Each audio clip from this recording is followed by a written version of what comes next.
রবের প্রধান অর্থই হচ্ছে রব মানে আইনদাতা, রব মানে রিজিক দাতা, রব মানে অভিভাবক, রব মানে উকিল। একটা একটা করে যখন মিলাতেন যে আমি আল্লাহর আইন মানতে পারি তো আমার 3.5 হাত বডির ভেতরে আল্লাহর আইন চলে কিনা দেখি তো, মাথা থেকে শুরু করে পা পর্যন্ত আগে মিলিয়ে দেখতেন কই রবের আইন তো আমার 3.5 হাত বডির ভেতরে চলে না। বিশ্বনবী মুহাম্মদুর রাসূলুল্লাহর যে চুলের কাটিং ছিল, আমাদের অনেকেরই ওই রকম চুলের কাটিং নেই।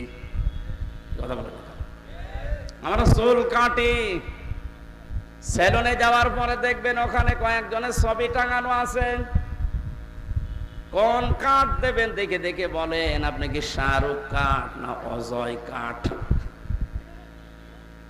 কোন দোকানে আজ পর্যন্ত এটা লেখা থাকে না যেখানে সুন্নাত অনুযায়ী চুল কাটা হয়, পেয়েছেন? এখানে অজয় কাট দেওয়া হয়। এর সাথে কাটিং মিলে গেলে তো আপনি জান্নাতের মাঝখানে যাবেন।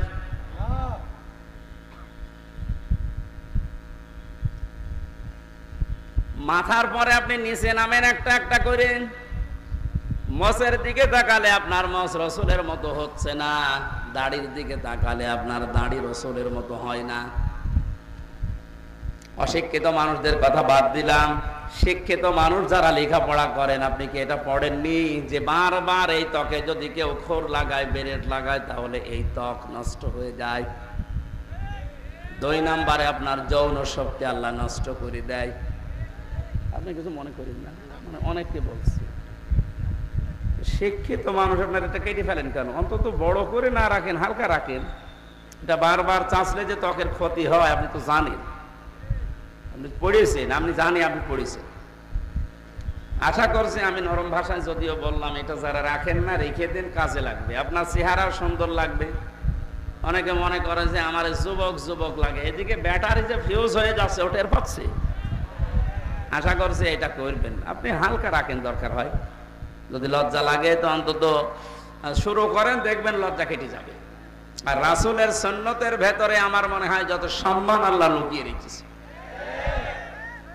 এর বাইরে যত স্মার্ট আর স্মার্টনেস মনে হয় আপনাকে, না, ওটা শয়তান আপনাকে একটা শোভনীয় জিনিস দিয়ে ধোকায় ফেলে রেখেছে। আল্লাহ আমাদেরকে যেন বোঝার তৌফিক দেয়। ডাক্তার জাকির নায়েকের যে সমস্ত বইগুলো আগে বের হতো দেখবেন ওর ভেতরে আমি পড়েছিলাম যারা বেশি বেশি দাড়ি কাটে বা চাষে তাদের 2টা ক্ষতি হয়। 1 নম্বরে তাদের এই ত্বক নষ্ট হয়ে যায়, 2 নম্বরে যৌন শক্তি হ্রাস পায়। জোরে বলেন নাউজুবিল্লাহ। এরপরে আপনি আরো যত নিচে নামবেন তত বাস্তবতায় দেখতে পাবেন শরীরের ভেতরে কোনো সুন্নাতি চলছে না। মুহাম্মদুর রাসূলুল্লাহ পৃথিবীর বড় বড় রাষ্ট্রের দায়িত্বে যারা ছিল তারা যখন দেখা করতে আসতেন প্রতিনিধি দল নিয়ে, অথবা ঈদের দিন, অথবা জুমার দিন, অথবা বিশেষ কোনো অনুষ্ঠানের দিন তিনি জুব্বা গায়ে দিতেন। আজকে 1 বছর পরে অনুষ্ঠানটা, এটা এলাকার জন্য বিশেষ দিন না? এক কথা বলেন না কেন? অন্তত জুব্বা জামা যাদের আছে সুন্নত মনে করে আপনি ওইটা আজকে গায়ে দিয়ে আসতে পারতেন।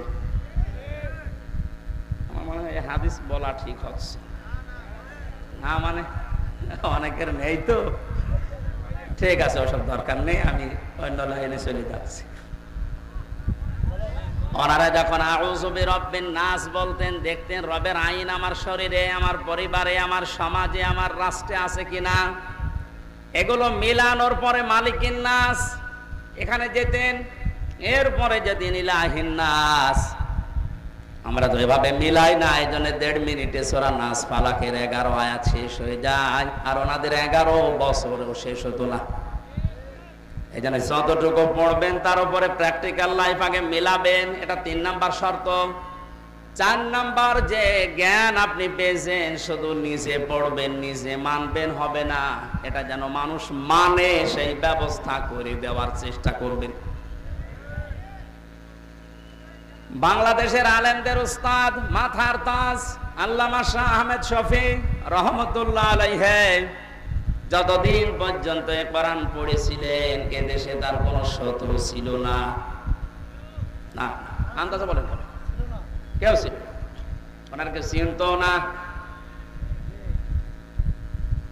দ্বিতীয় নম্বরে যতদিনই কোরআন কোরআন পড়েছে আর বুঝেছে, কোরআন বুঝেনি তা না, পুরা কোরআন শরীফ উনি বুঝতেন, ততদিনও কোন শত্রু আমরা এদেশে পাইনি, বিশ্বে ওনাকে কেউ শত্রু মনেও করতো না। তিন নম্বরে যতদিন কোরআনে কারিম নিজে আমল করেছে, বাস্তব প্র্যাকটিক্যাল জীবনে যতটুকু পারে, শত্রু পাইনি। যখনই 4 নাম্বারটা বলেছে না এটা আমি মানুষকে মানাতে চাই, এর ভেতরে আছে ওয়াল্লাযীনা ইউযুনা রাসূলাল্লাহি লাহুম আযাবুন আলীম। সূরা তাওবা 10 নম্বর পারা 15 নম্বর পৃষ্ঠা 15 নম্বর লাইনের 61 নম্বর আয়াতের শেষের দিকে আছে। আল্লাহ পাক বলেন পৃথিবীতে যারা রাসূলকে কষ্ট দিচ্ছে ভবিষ্যতেও দেবে, এদের জন্য যন্ত্রণাদায়ক আযাব আমি আল্লাহ রেডি করছি। বলেন নাউজুবিল্লাহ। মানে যখন এইটা দেখেছিলেন যে নবীজির সম্মান নিয়ে সিনেমিনি খেলা হচ্ছে, না এটা আমি মানতে দেব না, এটা আমি মানুষকে মানাবো, তখনই তার নাম পাল্টিয়ে দিয়েছে তেতুল হুজুর। নাম কি তেতুল হুজুর? কি সুন্দর নাম দেখেন না, শাহ আহমেদ শফি, নামই পাল্টিয়ে গেছে।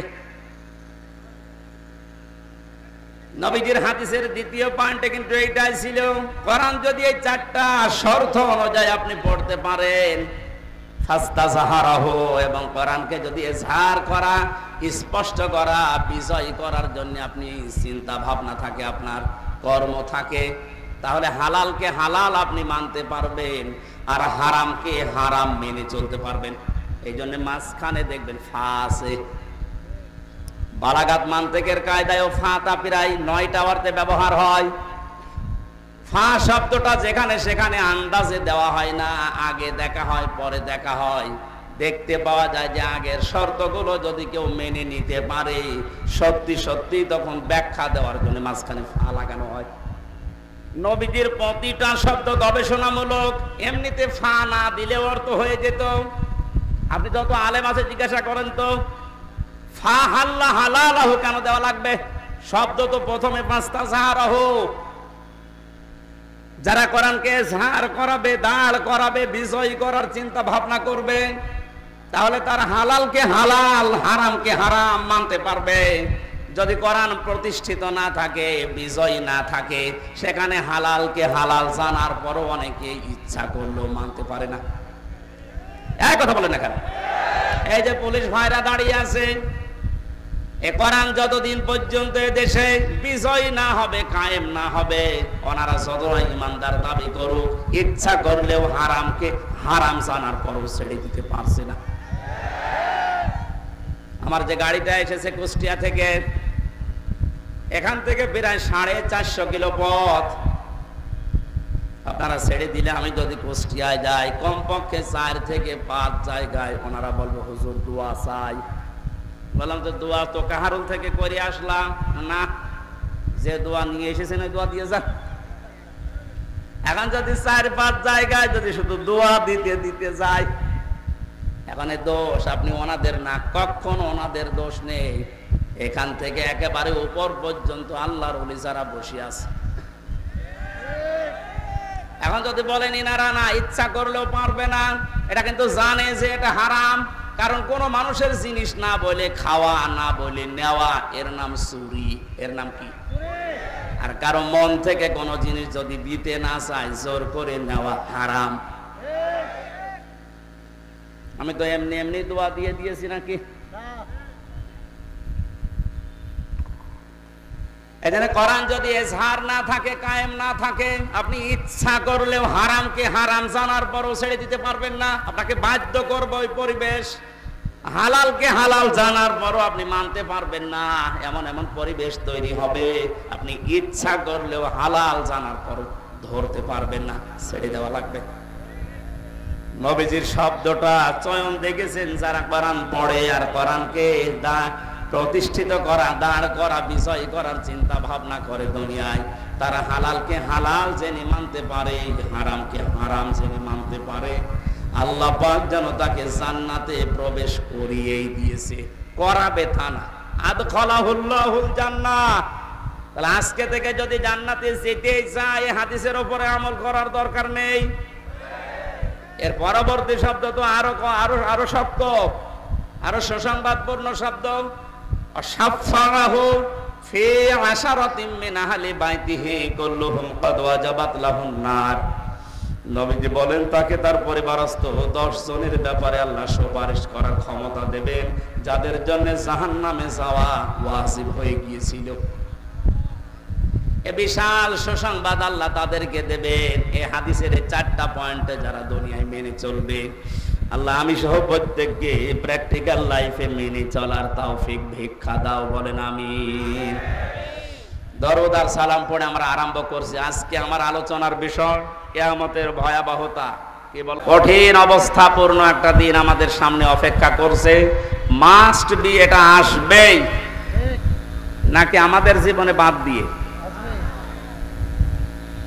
আল্লাহ রাব্বুল আলামিনের ভয়াবহতা বর্ণনা করতে গিয়ে সূরা মারিজে, সূরা হাক্কাতে, সূরা কারিয়ায় এত বড় কঠিন কঠিন কঠিন শব্দগুলো তিনি চয়ন করেছেন। ওয়ালা ইয়াসালু হামিমুন হামিমাই ইউবাসসারুনহুম ইয়াওয়াদ্দুল মুজরিমু লাউ ইফতাদি মিন আযাবি ইয়াউমিযিন বিবানি। সেদিন বন্ধু বন্ধুর খোঁজ নেবে না, যদিও তাদেরকে সম্মুখে হাজির করা হবে। ইউবাসসারুনহুম, এদের আমার বন্ধু বিশ্ববিদ্যালয়ে থাকাকালীন আমরা এক জায়গায় ছিলাম, আপনাদের দিনাজপুরে শহরে বাড়ি। কোথায়? আমার বাড়ি কুষ্টিয়া। 5টা বছর ভার্সিটিতে একসাথে থাকার কারণে একটা মহাব্বত, ভালোবাসা তৈরি হয়েছিল। আমি জেলে ছিলাম 3 বছরের আগে, 1-1.5 বছর ওর সাথে আমার দেখা নেই। 5 বছর পরে গতকাল রাতে দেখা। এই সময়ে আমার যতটুকু মনে হচ্ছে 5 বছর পরে সঙ্গে সঙ্গে আমার বাড়ি নিয়ে গেছে। সারা রাত বাড়িতে ছিলাম। যদি বলতাম ভাই আজকে সময় নেই, অন্যদিন আসবো, আমার ছেড়ে দিত। এই কথা বলছেন এখন। আল্লাহ রাব্বুল আলামিন প্রথমে বন্ধুর এই শব্দটাই লাগিয়েছেন, ওয়ালা ইয়াসআলু হামিমুন হামিমা। মানুষ বন্ধুর সাথে 10, 15, 20 বছর পরে দেখা হলে একটা আলাদা আবেগ কাজ করে। আল্লাহ ওই আবেগের জায়গাটায় আঘাত দিয়েছেন যে তোর ওই বন্ধুকে সম্মুখে হাজির করা হবে, কিন্তু সে তোকে চিনবে না। ইয়াওয়াদ্দুল মুজরিমু লাউ ইফতাদি মিন আযাবি ইয়াউমিযিন বিবানি। কিয়ামতের ওই কঠিন অবস্থা থেকে বাঁচার জন্য এ মাহফুজ পর্যন্ত আমি হামজাকে আল্লাহর কাছে মুক্তিপণ বলতে দিয়ে দিলাম। আল্লাহ হামজাকে নিয়ে নাও মুক্তিপণ হিসাবে, তুমি আমাকে বাঁচাও। শুধু হামজা না, সাহিবাতিহি ওয়া আখি, ওর বউকে দিতে চাইবে, ওর ভাইকে দিতে চাইবে, বলবে বউ ভাই সব দিয়ে দিলাম। অফাসিলাতি হিল্লাতি তৌবি, জ্ঞাতি গোষ্ঠী যারা তাকে আশ্রয় দিয়েছে রাজনৈতিক ভাবে, সামাজিক ভাবে, পারিবারিক ভাবে, তাদেরকেও বলবে আল্লাহ দিয়ে দিলাম। শেষ আয়াত আরো কঠিন হলো, অমান ফিল আরদি জামিআন সুম্মা ইউজি। আল্লাহ পাক বলেন দুনিয়াতে যত কিছুর মালিক ছিল নামে বেনামে সব আমি আল্লাহকে বলবে আল্লাহ দিয়ে দিলাম, আমাকে বাঁচাও। সুম্মা ইউজি, এরপরও আমি নাজাত চাই। আল্লাহ এর পরের শব্দটা এত ভয়ঙ্কর শব্দ লাগিয়েছেন, কাল্লা, কখনোই হবে না, কখনো না। এই যে যতগুলো মানুষকে দিতে চাইলো মুক্তিপণ হিসাবে, আমি হামজা সহ, বউ সহ, ভাই সহ, জ্ঞাতি গোষ্ঠী, সন্তানাদি, দুনিয়ার সব সম্পদ সহ, আল্লাহ জবাব দিচ্ছেন কাল্লা না, ইন্নাহা লাযা, তোকে আমি লাযা নামক জাহান্নামের যে দরজা আছে ওইটা দিয়ে প্রবেশ করাবো। বলেন নাউযুবিল্লাহ। জাহান্নামের যে বিশাল কঠিন কঠিন দরজা আছে তার ভেতরে লাযা একটা, খুব ভয়ঙ্কর দরজা এটা। আয়াতের পরবর্তীতে আল্লাহ 2টা চরিত্রের কথা জানিয়েছেন, যাদের ভেতরে দুনিয়াতে এই 2টা গুণ থাকবে তাদেরকে লাযা নামক দরজা দিয়ে আল্লাহ নিজে জাহান্নামে প্রবেশ করাবে। নাযাআতাল লিশশাবা তাদউ মান আদবারা ওয়া তাওয়াল্লা ওয়া জামাআ ফাআওয়া। জাহান্নামে লাযায় প্রবেশ করার পরে অবস্থা আল্লাহ বলেন কেমন হবে জানো, আগে চামড়া খসে পড়ে যাবে। দিনাজপুরের মুসলমানেরা, অন্য জাতির মানুষেরা কোন একটা ঘর আল্লাহ বানিয়েছে যে ঘরে প্রবেশ করলে চামড়া খসে যায়? এই সাধারণ ঘর বলেন। আমি 3 বছর আগে যেখানে রিমান্ডে ছিলাম 10 দিন, ওনাদের যে সিস্টেম গুলো, যে অপরাধ করে তাকে ওই রকম জায়গায় নিয়ে শাস্তি দিয়ে কথা বের করে। পাশে যাকে নিয়ে গেল, আমি বললাম ভাই আপনার সাথে কি করেছে? বলে আমারে এমন জায়গায় নিয়ে গিয়েছিল যে এই সমস্ত নখ গুলো তুলে ফেলেছে। ওর মামলাও কঠিন, অস্ত্র নিয়ে ধরা পড়েছে। যারা মার্ডার মামলার আসামি আর আমার মতো একেবারে পটল চোর, মূল্য চোর, আমার আবার কি নেবে? তাও কিছু জিনিস আমার দেখিয়েছিল যে এইগুলো দিয়ে বিভিন্ন জিনিস তোলা হয়। তারপরও তো আমার কোন জায়গার চামড়া ইনশাল্লাহ ওঠেনি। বলেন তো আল্লাহ কি ঘরের বর্ণনা দিলেন না? ও ঘরে প্রবেশ করলে আপনার চামড়া আগে খসে পড়ে যাবে। তার মানে চামড়া খসানোর অনেক জিনিস সেখানে আছে। যে 2টা গুণের কথা আল্লাহ আয়াতে দিয়েছেন, যারা সত্যকে সত্য জানার পরে এতবার করে, মুখ ফিরিয়ে চলে যায়, অহংকার করে, এটা তো মুসলমান না। অন্য জাতির লোক যারা আছেন, সত্যকে সত্য জানার পরে আপনার মুসলমান হওয়া লাগবে তা না। আপনার বিবেক আছে, আপনি তো মানুষ। সত্যকে সত্য জানার পরে কোন মানুষ যদি এতবার করে, মুখ ফিরিয়ে চলে যায়, অহংকার করে, আর দুনিয়াতেও জামা সম্পদ আদি জমা করে রাখে আর বারবার সংরক্ষণ করার চেষ্টা চালায়, এই 2টা গুণ চরিত্র যাদের ভেতরে আছে, আমার আল্লাহ তাদেরকে লাজা দিয়ে প্রবেশ করাবে। বলেন নাউজুবিল্লাহ। এর আগে যে ময়দানে মাহশারের যে বিশাল বর্ণনার কথা আছে, সন্তান পেট ফেটে বের হয়ে যাবে, শিশু বাচ্চার কথা, দুধের কথাও মনে থাকবে না, মানুষের মাদের মতো ঘোরাফেরা করবে। এই কঠিন কঠিন বর্ণনা দিতে গিয়ে আমার আল্লাহ বলেন কিয়ামতে এই বাস্তবতায় আমি বিচার ব্যবস্থাকে 3টা শ্রেণীতে ভাগ করব। আল্লাহর বিচার ব্যবস্থা 3 শ্রেণীতে। কয় প্রকার? বলেন বলেন। সূরা বাকারার 281 নম্বর আয়াত আমরা পড়েছি। আয়াতের ভেতরে আল্লাহ ওইটা জানাচ্ছেন, ওয়াত্তাকু ইয়াওমান তুরজাউনা ফীহি ইলাল্লাহ। তোমরা ভয় করো। শুধু হামজা একা না, ওয়াত্তাকু বহু বচন, এটা সবাই মিলে ভয় করো।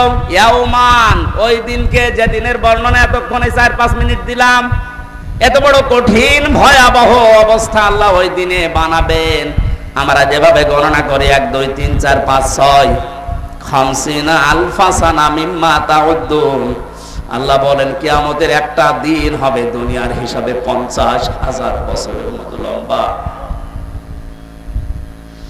এই বিশাল দিনে মানুষ দাঁড়িয়ে থাকবে, সূর্যটা আসবে মাথার আধা হাত উপরে, তামা হয়ে যাবে মাটি, টকবক করে ফুটতে থাকবে মগজ, নাক কান দিয়ে বয়ে বয়ে পড়বে। পুরা ময়দানে একটাই মাত্র আওয়াজ থাকবে, পানি চাই।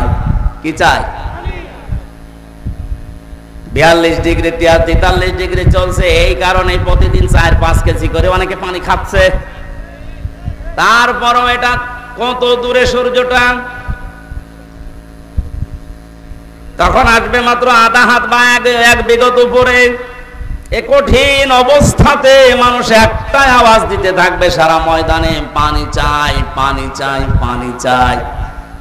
আল্লাহ পাক বলেন ভয় করো ওই দিনটাকে, তুরজাউনা ফীহি ইলাল্লাহ, যেদিন সবাইকে আমি আল্লাহর কাছে ফিরে যাওয়া লাগবে। সুম্মা তুওয়াফা কুল্লু নাফসিন মা কাসাবাত ওয়া হুম লা ইউজলামুন, প্রত্যেককে তার উজরত পারিশ্রমিক পরিপূর্ণ করে দেওয়া হবে, কারো উপরে আমি আল্লাহ জুলুম করব না। বলেন সুবহানাল্লাহ।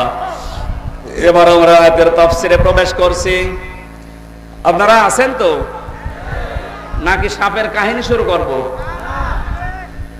আপনি তাফসীরুল কোরআন মাহফিল লিখে দিয়েছেন, এর জন্য আমরা এইদিকে আগাচ্ছি। ঘড়িটা খুলে এখানে রাখ, আজান দিয়ে দিয়ালে আবার বলেন।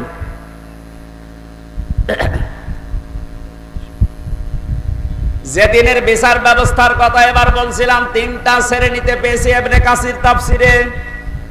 1 নম্বরে মহান আল্লাহ বিচারের ব্যবস্থা যেটা বানিয়েছে, আল্লাহর বিচার ব্যবস্থায় কোনো অবিচার নেই। জবাব দেবেন বললাম ছাত্রের মতো। আল্লাহর বিচার ব্যবস্থায় কোনো অবিচার? আরো জোরে বলেন। আল্লাহর বিচার ব্যবস্থায় ন্যায় বিচার করলে সবাই ধরা খাবে। এই ভাই, এটা ঠিক বুঝে বলেছেন? আমি বললাম কোনো অবিচার নেই, ন্যায় বিচার করলে কেউ বাঁচবে না, সবাই ধরা খাবে। এটা ঠিক আছে? তা কি বিচার করবে বলেন? ন্যায় অবিচার নেই, ন্যায় বিচার করলেও বাঁচবে না, কি বিচার করবে?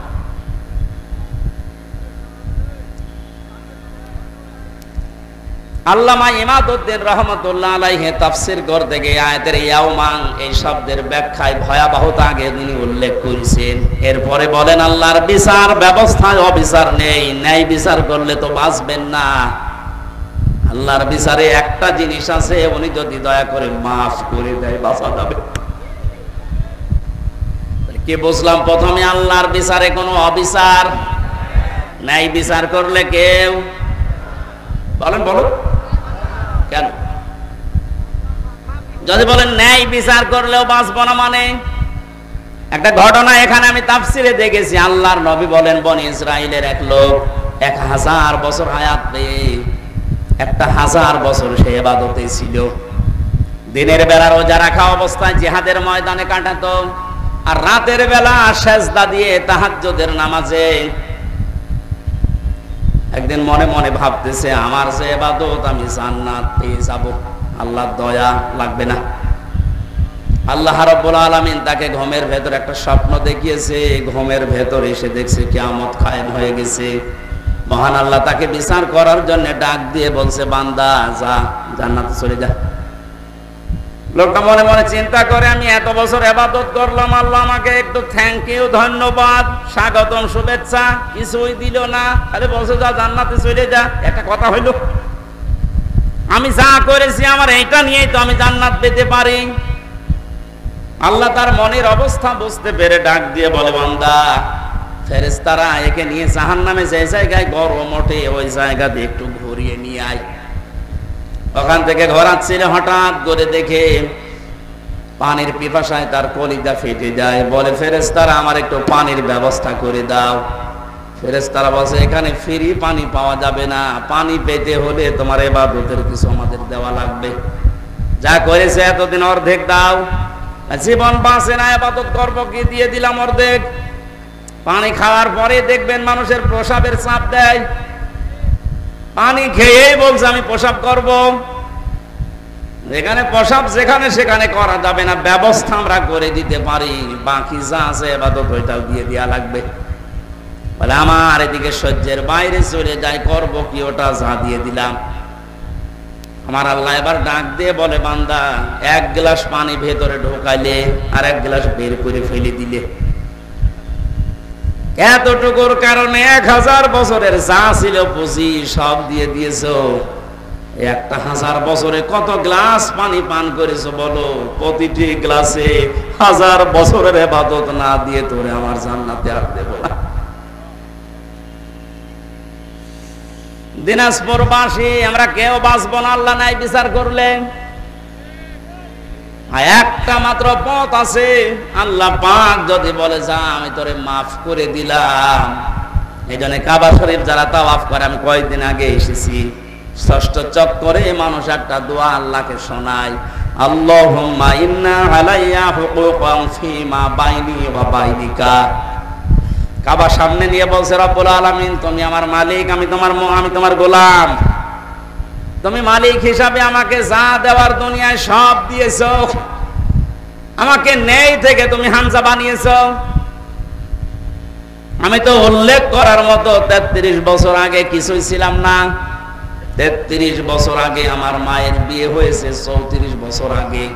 এই 33 বছর আগে বলেন তো হামজা নামে দুনিয়ায় আমার কোনো অস্তিত্ব ছিল? বলেন বলেন।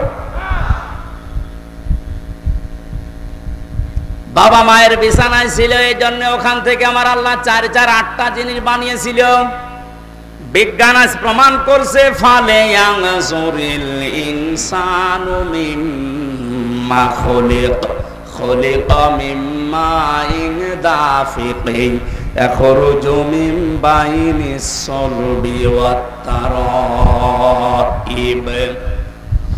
আল্লাহ পাক বলেন, নজর করে না মানুষকে তার জন্মের দিকে, কি জিনিস দিয়ে আমি আল্লাহ তারে বানালাম। বাবার স্ফলিঙ্গ দিয়ে দ্রুত গতিতে যে পানিটা বের হয়ে চলে আসে, এখান থেকে 40,000 মানুষ তৈরি হওয়ার ক্ষমতা ওই বীর্যের ভেতরে থাকে। এগুলো যেতে থাকে মায়ের রেহেমের ভেতরে, জরায়ুর দেয়ালের সাথে ধাক্কা লেগে হয়তো অনেকে পড়ে যায়, শেষ পর্যন্ত যেতে পারে না। আমি আল্লাহ দয়া করে তোকে ওখানে পাশ করিয়ে হামজা বানানোর জন্য পৌঁছিয়ে দিয়েছি। ওখানে যাবার পরে মায়ের যে নাপাক পানিটার থলি ছিল, ওইটা দিয়ে বাবার এইটা দিয়ে আল্লাহ 8টা জিনিস বানান। চুল, রগ, হাড় আর পর্দা, রক্ত, গোশত, চর্বি আর চামড়া। বিজ্ঞান এখন কম্পিউটারে দেখতে পাচ্ছে 8টা জিনিস হলে মানুষ হয় না। মানুষ পরিপূর্ণ রূপ দিতে হলে 13টা জিনিস লাগে। কয়টা? আল্লাহ যে রব নাম নিয়েছেন, কুল আউযু বিরাব্বিন নাস পড়েছিলেন, হযরত ওমরের পড়তে দেরি হতো এই কারণে যে আমি মানুষের রবের কাছে আশ্রয় চাই। রব মানে প্রতিপালক, লালন পালনকারী, চাওয়ার আগে যিনি জিনিস দিতে পারে, আরবিতে তার নাম রব। তার নাম কি? আমার আল্লাহ আমাকে চাওয়ার আগে মায়ের পেটের ভেতরে 5টা জিনিস দিয়েছিলেন: শ্রবণ শক্তি, দর্শন শক্তি, বাক শক্তি, আকেল শক্তি আর ঘ্রাণ শক্তি। সার সহ যারাই বসে আছে একটু হেফাজত করে বলেন তো নিজে, হ্যাঁ একটু চিন্তা করে, যদি আল্লাহ একটাও কম দিত আপনি পরিপূর্ণ মাস্টার হয়ে আসতে পারতেন। আল্লাহ যদি আপনাকে এই দর্শন শক্তি না দিত, সূরা নাহলের 14 নম্বর পারা 14 নম্বর পৃষ্ঠার 14 নম্বর লাইনের 78 নম্বর লাইন আয়াতে আছে, এটা মাঝের অংশে, ওয়াজাআলা লাকুমুস সামআ ওয়াল আবসারা ওয়াল আফইদা ইলা আখিরি আয়াত। আল্লাহ তাআলা বলেন শ্রবণ শক্তি, দর্শন শক্তি, বাক শক্তি, আকেল শক্তি, ঘ্রাণ শক্তি, এই 5টা জিনিস আমি নিজে তোরে দিয়েছি। একটা বারের জন্য তোর চিন্তা আসে না যদি আমি তোরে একটা না দিতাম? তুই দুনিয়ায় আসতে কিন্তু অপূর্ণাঙ্গ হয়ে, মানুষ তোরে কানা বলতো। যদি এই দর্শন শক্তি, শ্রবণ শক্তি না থাকতো, আপনাকে মানুষ কালা বলে ডাকতো। বাক শক্তি আল্লাহ না দিত, আপনি বোবা হয়ে আসতেন, মানুষ বোবা বলতো। এরকম বোবা আসে না দুনিয়ায়? এই জন্য কাবার সামনে নিয়ে বলা লাগছে, আল্লাহ আমি তো নেই থেকে পর্যন্ত এসেছি, তুমি আমাকে যা দেওয়ার সবই দিয়েছো, কিন্তু তুমি তো আমার মালিক, আমি তোমার সার্ভেন্ট, ভৃত্য, গোলাম, দাস, বান্দা যাই বলেন, আমি তো তোমাকে কিছুই দিতে পারলাম না। আজ তোমার ঘরে এসেছি সে বাংলাদেশ থেকে, কাবার সামনে নিয়ে বলছে, মালিক আমার একটা পুঁজি আছে, তুমি আমারে মাফ করে দাও। সর্বশেষ এইটাই বলা লাগে। কিয়ামতে আল্লাহর বিচার ব্যবস্থায় কিন্তু আল্লাহ শেষ পর্যন্ত এইটাই আমাদের কাছে, যিনি অবিচার তো করবেন না, ন্যায় বিচার করলে প্রত্যেকে আমরা ধরা খাবো। বাঁচার একটা মাত্র পথ আছে, আল্লাহ তুমি আমাকে মাফ করে দাও। এই জন্য বিশ্বনবী প্রতিদিন আল্লাহর কাছে মাফ চাইতেন কম পক্ষে 100 বার। কতবার? এখন দিনের 5টা বাজে, আমি হামজা সহ কত মানুষ এখানে আল্লাহর ওলি বসে আছি, 100 বার না, আল্লাহর কাছে সারা দিনের ভেতরে 10-12 মাফ চাইনি। কথা বলে দেখো, আজকে থেকে আমলটা আমি সব প্রত্যেকে আরম্ভ করবেন, সময় পেলেই বলবেন আল্লাহুম্মা গফিরলি অথবা আস্তাগফিরুল্লাহ, আস্তাগফিরুল্লাহ। পৃথিবীতে সবচাইতে বেশি খুশি হয় আল্লাহ এই শব্দটা শুনলে। মানুষ যখন বলে আস্তাগফিরুল্লাহ, আস্তাগফিরুল্লাহ, আল্লাহ আমি ক্ষমা চাই, আমি ক্ষমা চাই, ফেরেশতাদেরকে দিয়ে আল্লাহ বলে হামজার দিকে তাকা, নিষেধ করেছিলে বানাতে, অথবা না দেখে দেখ আমার কাছে এমনিতেই ক্ষমা চাইতে আছে। আমলটা আমি সব প্রত্যেকে যেন আমাদের প্র্যাকটিক্যাল লাইফে করতে পারি, বলেন আমিন। আল্লাহ রাব্বুল আলামিন যে দিনের বর্ণনা দিচ্ছিলেন, কিয়ামতের এই ভয়াবহতা, যে বিচার ব্যবস্থার কথা শুনলাম, আমি আবার বলছি আল্লাহর বিচারে কোনো অবিচার বলেন না কেন? ন্যায় বিচার করলে কেউ বাঁচবে? বাঁচার একটা পথ আছে, আল্লাহর ক্ষমা। আল্লাহর বলেন বলেন তাফসিরে কাবীরের ভেতরে বেশি আল্লাহ রাব্বুল আলামিন বিচার ব্যবস্থা যখন শুরু করবেন, তার এই সিস্টেমে প্রতিটি মানুষকে আল্লাহ তিনটা পর্যায়ে ডাকবেন। প্রথম নাম্বারে মানুষকে আল্লাহ ডাকবেন স্রেফ একা একা। কয়জন করে? যারাই বসে আছি প্রত্যেকে আয়াতের সাথে আজকে থেকে জীবন মিলাবেন। অনেক ভ্রান্ত ধারণায় রংপুর বিভাগে আছে। অনেকেই মনে করে কিয়ামতের দিন আমার পীর সাহেবের সাথে মিছিল দিতে দিতে উঠবো। এটা চট্টগ্রাম আর বরিশাল আর এই যে সিলেট, এই সমস্ত বিভাগের মানুষগুলোর ভেতরে বদ্ধমূল বেশি এই বিশ্বাস। ওরা অভাবে মানুষকে বোঝায় যে কিয়ামতে এক একটা মানুষ, অনেক পীর সাহেব উঠবে লক্ষ লক্ষ মুরিদ নিয়ে, তখন আমিও তার পেছনে স্লোগান দিতে দিতে যাব, আমার চিন্তা নেই। অথচ এটা যে তাহা মিথ্যা কথা, কোরআনের পুরা বিরুদ্ধে। সূরা মরিয়ম 16 নম্বর পারা 10 নম্বর পৃষ্ঠা 15 নম্বর লাইনের 95 নম্বর আয়াতে আছে, ওয়াকুল্লুহুম আতিহি ইয়াউমাল কিয়ামাতি ফারদা। আল্লাহ পাক বলেন কিয়ামতের ময়দানে প্রতিটি মানুষকে আমার বিচার ব্যবস্থার সামনে আসা লাগবে স্রেফ একা একা। কয়জন করি? বলেন বলেন।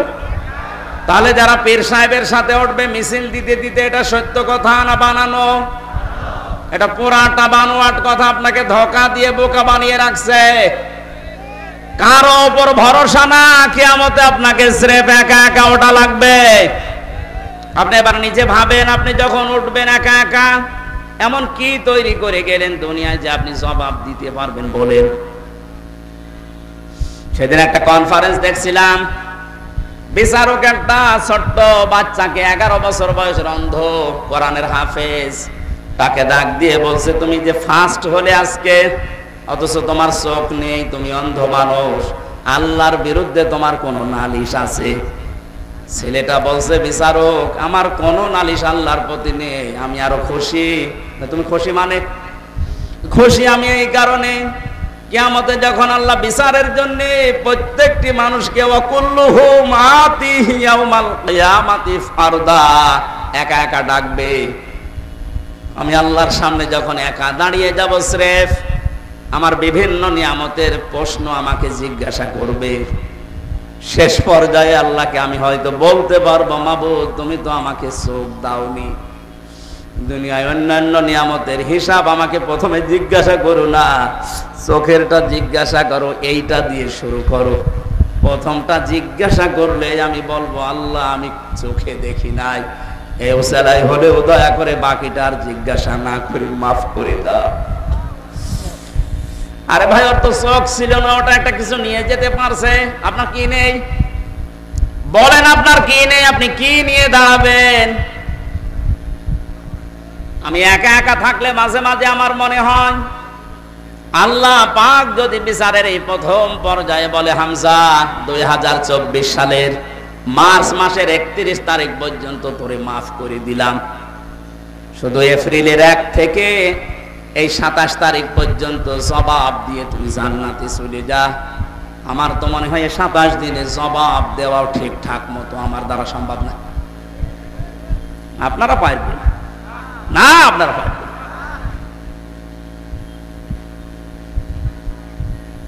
আমি হাসির খোরাকে দেয়নি, চিন্তার খোরাকে দিয়েছে। বড় কঠিন অবস্থা। আল্লাহ এমনি ভয় করতে বলে না এই দিনকে। দ্বিতীয় অবস্থায় আল্লাহ এবার আর একা ডাকবে না কোনো মানুষকে।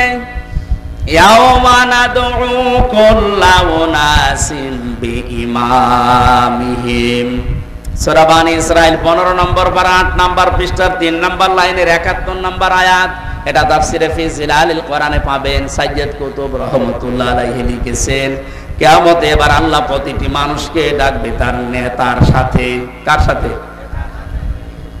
দিনাজপুরের মানুষেরা কোন ধান্দায় আছেন আমি জানি না, কিয়ামতে কিন্তু আপনাকে আল্লাহ নেতা সহ ডাকবে। দ্বিতীয় নম্বরে আপনার বিবেকে কি বলে? যে নেতার পেছনে আছেন, ওকে যদি আগে ডাকে এরপরে আপনাকে ডাকবে, আপনার মনে কি বলে? ওই লোকটাকে ডাকলে ওর যা সিরাত সিরাত, ওর যা কর্মজীবন বাস্তব অবস্থা, ওরে আল্লাহ মাফ করলে আপনার মনে হয়? বলছেন না, এখনই ধরা খাবে।